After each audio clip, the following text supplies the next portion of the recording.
I'd like to also thank Sharon Maitland from the ALS Association for giving me a lot of information and guidance.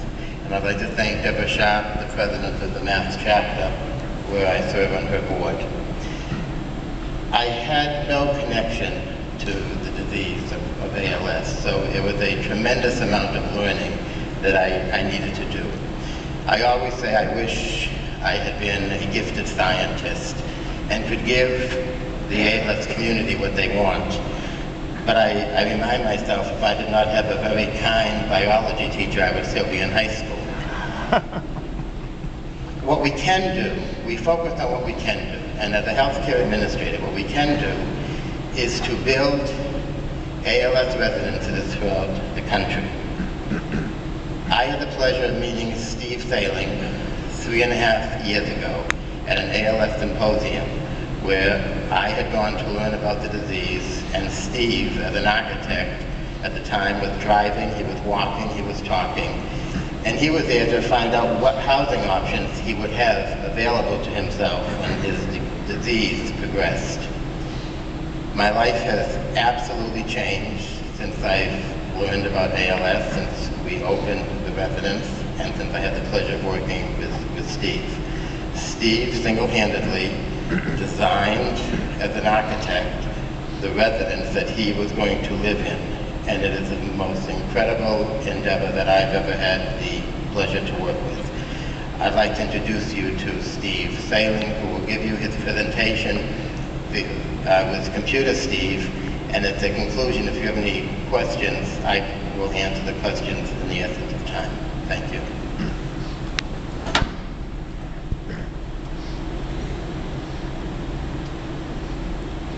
It was 4 years ago that I was told that I have a fatal disease and that I would probably die within 3 to 5 years. What my doctor failed to tell me is that there is readily available technology that would allow me to live with the disease, perhaps for the rest of my natural life. Fortunately, I've always had a problem with authority and chose to prove my doctor wrong. 4 years later, I recently celebrated the grand opening of America's only ALS residence and the only fully automated, skilled service ALS residence anywhere in the world. That is a bold statement to make to this audience, and I welcome any news that would challenge the statement. There are great minds all over the world, a good many of them in this hotel right now, who have devoted their lives to finding the cause, treatment, or better yet, the cure for ALS. To them, I say thank you from the bottom of my heart. However, there is precious little hope given to those of us already living with the disease. Shortly after my diagnosis, I began researching my options to live on a vent. I was a single guy without the luxury of a wife and family to provide my care. I could count on my parents for a few years, but I needed a long-term solution because I planned to outlive them.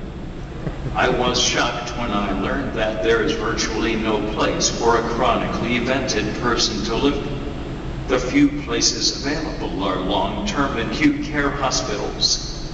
I don't know about you, but I hate spending the night in a hospital, let alone living in one.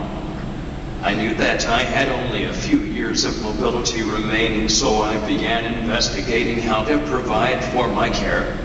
It was while I was researching the feasibility of a residential cooperative that I had the good fortune of meeting Barry Berman. Barry and I quickly realized that we shared the same dream. Being the longtime CEO of a progressive nonprofit nursing home, he promised to provide the care in a residential environment and to help raise the money for construction. As an architect specializing in accessibility, a keen interest in technology, and actually having the disease, I assumed the responsibility for making our dream ALS residence functional and usable for even the most severe cases. Everything I needed to give life to the building was commercially available. My biggest challenge was figuring out how to control everything by nothing more than a twitch or a blink, and to do it from a mobile power wheelchair. Barry and I have collaborated over the past 3.5 years to create the world's first fully automated, skilled service residence, especially for those who choose to live with ALS instead of dying of it. The Steve Sailing ALS residence is a result of that work. It is one of 10 autonomous greenhouse nursing homes within a building called the Leonard Florence Center for Living. Each residence has 10 private bedrooms, each with a full private bathroom. The 10 rooms are located around a central living room, kitchen, and large family dining table. 100% of the expense is covered by Medicaid, so that anyone who chooses can live in the ALS residence. The ALS residence is fully automated with custom software that offers comprehensive environmental control. We are partnered with MIT and the University of Massachusetts in Lowell to develop assistive technology to complement and make accessible the automation technology in the building to anyone. Even if we have to read someone's brainwaves, we will connect that person to meaningful independence. I cannot walk or use my arms, and my hands are all in a permanent fist, yet I am relatively independent for the 18 hours I am in my wheelchair every day.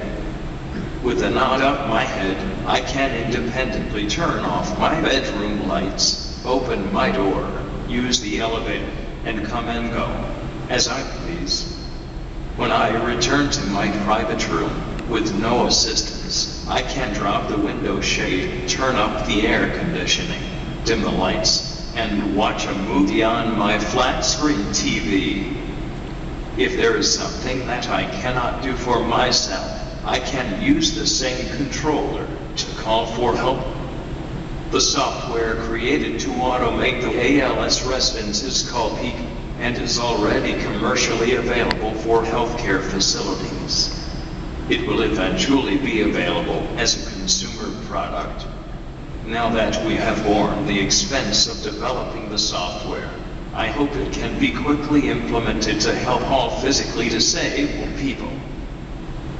ALS is usually defined by what is not possible. No one knows what causes the disease. There is no treatment for the disease. There is no cure. We all know that this will change one day, but in the meantime, it is our obligation to help those already living with the disease. What we can do is provide the tools necessary to live a productive and fruitful life despite ALS. The ALS residence is an example of what is possible. We have 10 people who would otherwise be living at home, isolated from social contact, or worse, living in an institutional facility, sharing a small room with someone at least twice their age. The 10 of us now have the opportunity to live a newly defined normal life. The most amazing, caring individuals are our caregivers. It doesn't feel like I am anywhere other than home when I am home. We are family and feel a real sense of community. The sad fact is that there are only 10 people able to live in the ALS residence at any given time. That is why we have created the ALS Residence Initiative as a national effort to duplicate our project nationwide. We will team up with local advocates to put into action a plan to build a residence that is fully automated and vent-ready. I'll close with a story that needs to be repeated hundreds of times. Patrick O'Brien, like an increasing number of pals, was diagnosed in the prime of his career at the age of 30. He was an accomplished filmmaker, so he turned the camera on himself and began documenting his journey. Progressing on the fast side of normal, he had to choose to be vented or face certain death. Like me, he was single and so had no option but to live in a medical facility. In the past year, he can't count the number of days he was allowed outside on the fingers of one hand.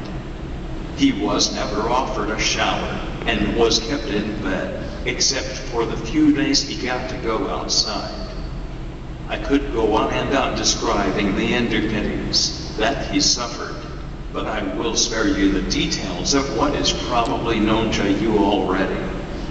We treat prisoners with more dignity and respect, and what Patrick and hundreds like him are forced to endure.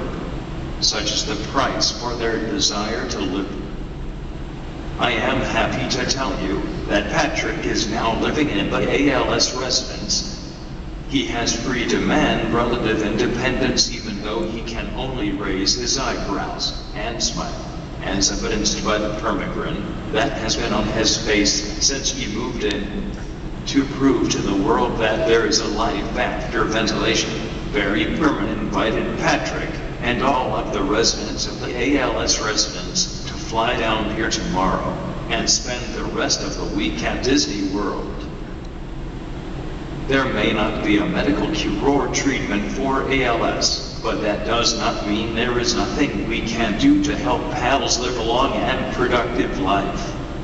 Until medicine proves otherwise, technology is the cure. The ALS Residence Initiative was created with the mission of replicating the ALS residents all over the country and the world. The ALS residents will show that ALS does not have to be fatal anymore. Power wheelchairs give back mobility, computers supply a voice, and portable ventilators give the breath of life. The only thing missing was the perceived lack of quality of life. The ALS residence provides that space. If anyone doubts it, I invite you to Disney World this week as me and my pals do what many said can't be done. My goal is to promote the construction of ALS residences nationwide. My dream is to be put out of business by the collective genius at this symposium. Since we are the last presenters of the evening, Barry and I will stay to answer your questions until they kick us out. After that, feel free to stop by our booth in the exhibitors hall, and we will answer any and all questions. You can email us with the email on the screen. Thank you for your time, and remember, life is good.